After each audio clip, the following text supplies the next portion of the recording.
Tu savais qu'on pouvait cacher un message avec des pierres sur un bijou? Pour expliquer cette idée, il faut d'abord expliquer ce qu'est un acrostiche. Avec ça, tu vas tout de suite comprendre. Si tu t'intéresses à la poésie, tu te rappelleras peut-être ce que tu as appris à l'école, que l'acrostiche, c'est une poésie où chaque première lettre de vers va faire un mot. Je vais t'en mettre un exemple si tu visualises pas le truc. Donc au départ, c'est un exercice littéraire.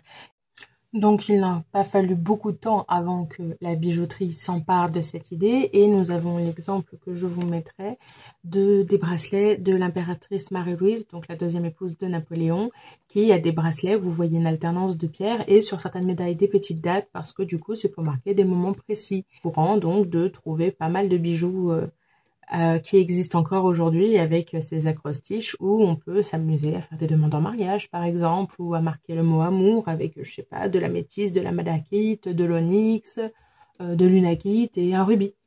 Après, il y a des conventions pour les pierres choisies. Du coup, tu auras peut-être compris que chaque première lettre de pierre utilisée permettait d'écrire un mot.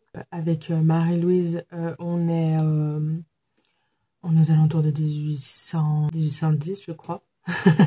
Donc voilà, on est début 19e, mais du coup, cette culture du bijou acrostiche s'est développée, même à l'époque victorienne, on en portait encore, donc du coup, l'époque victorienne, c'est moitié 19e jusqu'à, je crois qu'elle est morte à l'aube du 20e siècle.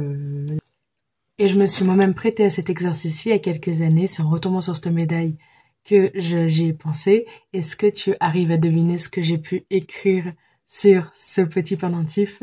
Je te mets de plus près pour voir si tu reconnais les pierres. T'inquiète pas, je vais te dire ce qu'il y a dessus. Nous avons donc de la pierre de lune, de l'améthyste, de l'onyx, du lapis-lazuli et de l'aigle marine. Et oui, je me suis amusée à écrire mon propre prénom avec des pierres sur ce montage. Comme tu vois, je l'ai jamais porté, j'ai même pas mis de bélière. Ça devait être pour le fun de faire moi aussi un jour une création dans ce style. Est-ce que tu connaissais ce principe? Alors du coup, on n'est pas du tout dans la lithothérapie avec des mélanges de pierres comme ça. C'est plus dans le symbole et l'esthétique.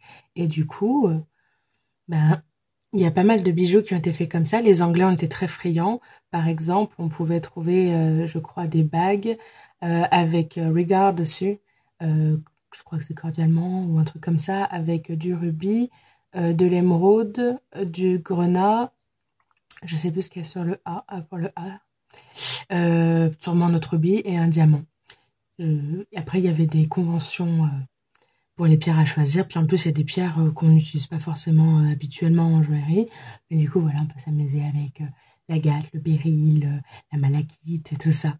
Voilà, c'était la petite session culture bijoutière. Je ne sais pas si vous connaissiez ces bijoux, ce concept, mais du coup, c'est quelque chose qui peut être tout à fait réalisable sans faire tout un pataquès autour. Hein.